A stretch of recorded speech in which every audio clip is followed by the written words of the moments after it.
नमस्कार। आज एक ऐसी कहानी समझते हैं जो किसी डोमिनो इफेक्ट की तरह है। मतलब एक छोटा सा फैसला और फिर उसके बाद एक के बाद एक पूरे देश में तबाही का सिलसिला शुरू हो सकता है। सवाल तो यही है ना कि आखिर एक पहाड़, सिर्फ एक पर्वत श्रृंखला, इतने सारे अलग अलग संकटों को एक साथ कैसे जोड़ सकती है। कैसे एक पहाड़ का होना या ना होना उत्तराखंड से लेकर मध्य प्रदेश तक सब कुछ बदल सकता है। आइए इसी को जरा गहराई से समझते हैं। ये जो बातें स्क्रीन पर हैं, ये कोई काल्पनिक डर नहीं है। ये वो भविष्य हो सकता है जो हकीकत बन जाए। और जानते हैं इन सब की जड़ में क्या है? सिर्फ एक फैसला, अरावली पर्वत श्रृंखला को लेकर लिया जाने वाला एक छोटा सा फैसला। तो चलिए सबसे पहले मिलते हैं हमारी इस पूरी कहानी के हीरो से, या कह सकते हैं हमारे रक्षक से, प्राचीन और बेहद जरूरी अरावली पर्वत से। देखिए, ये सिर्फ एक पहाड़ नहीं है, ये दुनिया के सबसे पुराने पहाड़ों में से एक है। एक तरह से ये करोड़ों साल पुराना एक गार्ड है, एक प्रहरी जो मॉनसून की तेज हवाओं को रोकता है, कई नदियों को जन्म देता है और जिसने सदियों से किलों को एक मजबूत ढाल दी है। सोचिए, रायसीना हिल्स से लेकर लाल किले तक सब इसी की नींव पर टिके हैं। और बस यहीं से असली मुश्किल शुरू होती है। एक ऐसा विवादास्पद कानूनी बदलाव जो इस पूरी की पूरी पर्वत श्रृंखला को ही खत्म कर सकता है। जो लोग इसे समझ रहे हैं वो इसे सीधे सीधे भूगोल का मजाक कह रहे हैं। एक ऐसा तरीका जिसका असर इतना भयानक हो सकता है कि हम अंदाजा भी नहीं लगा सकते। अब देखिए, पूरी दुनिया में किसी भी पहाड़ या इमारत की ऊंचाई कहाँ से नापी जाती है? समुद्र तल से, मीन सी लेवल से। क्यों? क्योंकि समुद्र का लेवल पूरी दुनिया में एक जैसा है। ये एक ग्लोबल स्टैंडर्ड है। लेकिन जो नया नियम है वो कहता है कि ऊंचाई पहाड़ के नीचे से, मतलब जहां वो जमीन से जुड़ता है, वहां से नापी जाएगी। अब ये एक ऐसा बदलाव है जिसमें हेरफेर करना बहुत बहुत आसान हो जाता है। तो इस नियम का गलत इस्तेमाल कैसे हो सकता है? ये बहुत ही आसान है। मान लीजिए कोई पहाड़ी 105 मीटर ऊंची है। अब माइनिंग करने वालों को सिर्फ इतना करना है कि उसके नीचे कई ट्रक मलबा और मिट्टी डालकर जमीन को ऊंचा कर दें। अब जब इस नई ऊंची जमीन से पहाड़ी को नापा जाएगा तो उसकी ऊंचाई 100 मीटर से कम हो जाएगी और बस कानूनी तौर पर वो पहाड़ पहाड़ ही नहीं रहेगा और खनन के लिए खुल जाएगा।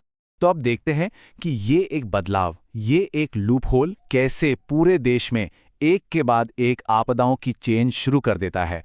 पहला डोमिनो कैसे गिरता है?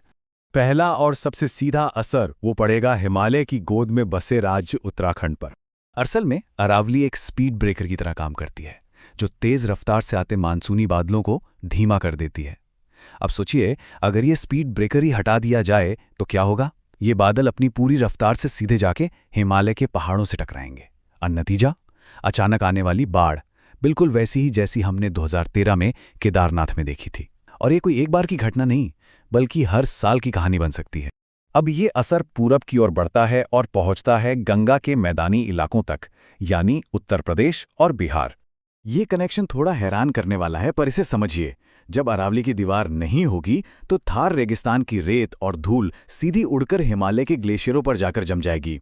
अब रेत, क्योंकि वो गहरे रंग की होती है, वो सूरज की गर्मी को सोखती है। इससे ग्लेशियर ऊपर से नहीं बल्कि नीचे से पिघलने लगेंगे और जब नीचे की बर्फ पिघलेगी तो ऊपर का पूरा ग्लेशियर टूटकर गिर जाएगा, जिससे नदियों में अचानक इतना पानी आएगा कि यूपी और बिहार में भयंकर बाढ़ आ जाएगी। अब आते हैं देश की राजधानी पर, जहां इसके नतीजे एक नहीं बल्कि कई होंगे और सब के सब बहुत गंभीर। सबसे पहली और सीधी चोट, दिल्ली अपनी 20% ऑक्सीजन सप्लाई खो देगी। जी हां, 20% ऑक्सीजन दिल्ली को अरावली के जंगलों से मिलती है। ये तो सीधे सीधे सांसों पे हमला है। अरावली के बिना राजस्थान से आने वाली धूल भरी आंधियों को रोकने वाला कोई नहीं होगा। दिल्ली एक रेत के कटोरे में बदल जाएगी। गर्मियां पहले से कहीं ज्यादा गर्म और सर्दियां जानलेवा ठंडी हो जाएंगी। और हां, रेत के तूफान और धुंध की वजह से एयरपोर्ट पर विमानों का उतरना भी लगभग नामुमकिन हो जाएगा। और इस डोमिनो इफेक्ट का चौथा और आखिरी बड़ा शिकार होगा मध्य भारत, खासकर मध्य प्रदेश की खेती।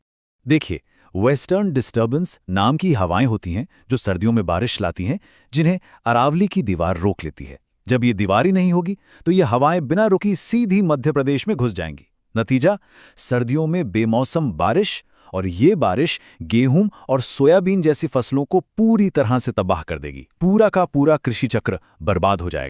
तो मतलब ये सिर्फ कुछ अलग-अलग आपदाओं की कहानी नहीं है। चलिए आप देखते हैं कि इस एक पहाड़ के गायब होने की असली कीमत क्या है, वो कीमत जो हमें अक्सर दिखाई नहीं देती। ये कोई भविष्य का खतरा नहीं है, ये तो अभी इसी वक्त हो रहा है। आंकड़े देखिए, ये चौंकाने वाले हैं। सिर्फ राजस्थान में ही अवैध खनन के 27,000 से ज्यादा मामले दर्ज हो चुके हैं। मतलब ये विनाश तो पहले से ही चल रहा है। बात सिर्फ एक पहाड़ की नहीं है। हम बनास और लूनी जैसी नदियां खोदेंगे, जमीन के नीचे का पानी यानी ग्राउंड वाटर खोदेंगे और न जाने कितने जानवरों और पंछियों का घर छीन लेंगे।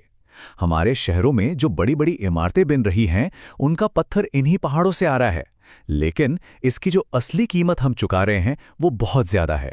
तो आखिर में बस एक सीधा सा सवाल बचता है। जब पूरी दुनिया में ऊंचाई नापने का एक ही तरीका है, एक ही वैज्ञानिक मानक है, समुद्र तल से, तो हम एक ऐसा रास्ता क्यों चुन रहे हैं जो न सिर्फ भूगोल का मजाक है, बल्कि हमारे अपने ही भविष्य के लिए एक तबाही का न्योता भी है।